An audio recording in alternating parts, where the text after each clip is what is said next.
ഡൽഹി സ്ഫോടന കേസുമായി ബന്ധപ്പെട്ട് പ്രധാനമന്ത്രി നരേന്ദ്രമോദിയുടെ അധ്യക്ഷതയിൽ ഇന്ന് ഉന്നതതല യോഗം ചേരും. വൈകിട്ട് 5:30-ക്കാണ് പ്രത്യേക ക്യാബിനറ്റ് കമ്മിറ്റിയുടെ യോഗം ചേരുക. പ്രധാനമന്ത്രി ഭൂട്ടാനിൽ നിന്ന് മടങ്ങിയെത്തിയ ശേഷം നടക്കാൻ പോകുന്ന ആദ്യ യോഗമായിരിക്കും ഇത്. മുൻപ് ഈ വിഷയവുമായി ബന്ധപ്പെട്ട് അമിത്ഷായുമായി ടെലിഫോണിൽ സംസാരിച്ചിരുന്നു പ്രധാനമന്ത്രി.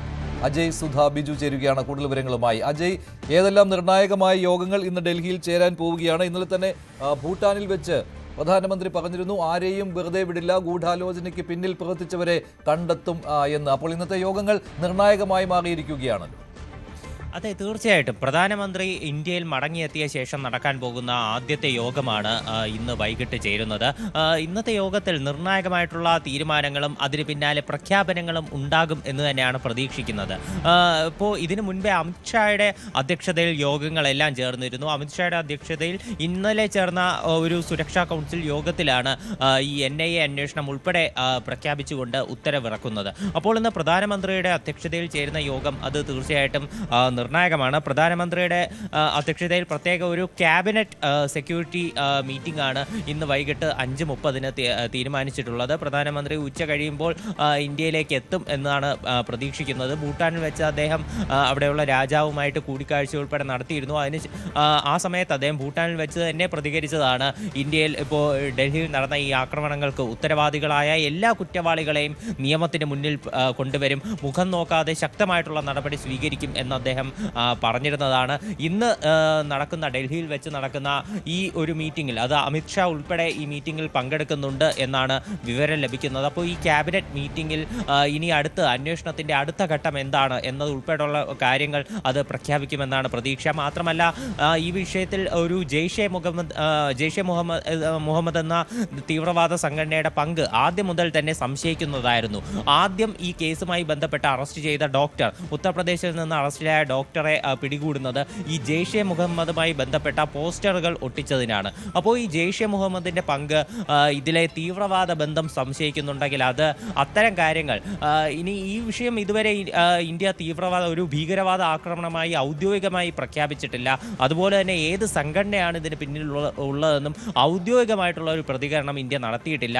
ഇനി ഈ വിഷയത്തിൽ ഉൾപ്പെടെ ഇന്നത്തെ ഒരു യോഗത്തിന് ശേഷം നിർണായകമായിട്ടുള്ള പ്രഖ്യാപനങ്ങൾ ഉണ്ടാകും. അന്വേഷണം അവർക്ക് നേരെ വ്യാപിപ്പിക്കാനുള്ള തീരുമാനങ്ങൾ അത് ഇന്നത്തെ യോഗത്തിൽ ഉണ്ടാകുമെന്നാണ് പ്രതീക്ഷിക്കുന്നത്. മാത്രമല്ല മറ്റൊരു പ്രധാനപ്പെട്ട കാര്യം, അന്താരാഷ്ട്ര സമൂഹത്തിൻ്റെ പിന്തുണ ഈ വിഷയത്തിൽ ഉറപ്പാക്കുക എന്നുള്ളൊരു കാര്യം കൂടിയുണ്ട്. അതിൽ ഇന്നത്തെ യോഗത്തിൽ നിർണായകമായിട്ടുള്ള ഒരു ചർച്ചകൾ അരങ്ങേറിയേക്കും എന്നാണ് അറിയാൻ സാധിക്കുന്നത്. ഇതിനോടകം തന്നെ അന്താരാഷ്ട്ര സമൂഹത്തിൽ പല രാജ്യങ്ങളും ഇന്ത്യക്ക് പിന്തുണയെ അറിയിച്ചുകൊണ്ട് വന്നിട്ടുണ്ട്. ഇസ്രായേൽ, അതുപോലെ തന്നെ ശ്രീലങ്ക, ജപ്പാൻ, പിന്നെ സ്പെയിൻ, മാൽദീവ്സ്, അയർലൻഡ്, ഇറ്റലി തുടങ്ങിയിട്ടുള്ള രാജ്യങ്ങൾ ഇതിനോടകം ഇന്ത്യക്ക് പിന്തുണ അറിയിച്ചുകൊണ്ട് രംഗത്തെത്തിയിരുന്നു. ഇന്നലെ തന്നെ ഇവരെല്ലാം ഇന്ത്യക്ക് പിന്തുണ അറിയിച്ചതാണ്.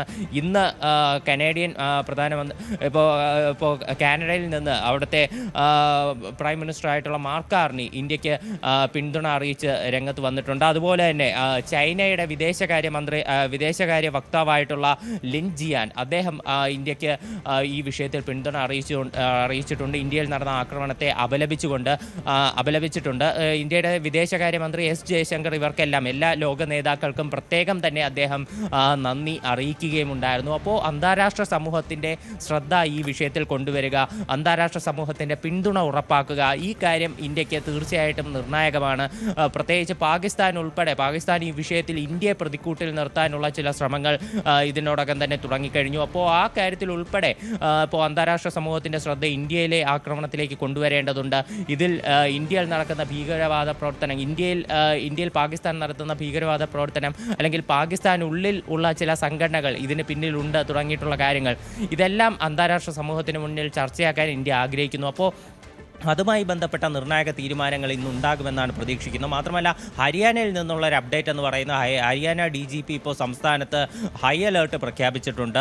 അതീവ സുരക്ഷ സംസ്ഥാനത്ത് മുഴുവൻ ഒരുക്കുന്നുണ്ട്. പ്രത്യേക പരിശോധനകൾ വ്യാപകമാക്കിയിട്ടുണ്ട്. ഫരീദാബാദ് കേന്ദ്രീകരിച്ച് മാത്രമല്ല സംസ്ഥാനത്തെ പല പ്രമുഖ നഗരങ്ങളിലും ഇപ്പോൾ പോലീസ് പരിശോധന വ്യാപകമാക്കിയിട്ടുണ്ട് എന്നാണ് അറിയാൻ സാധിക്കുന്നത്.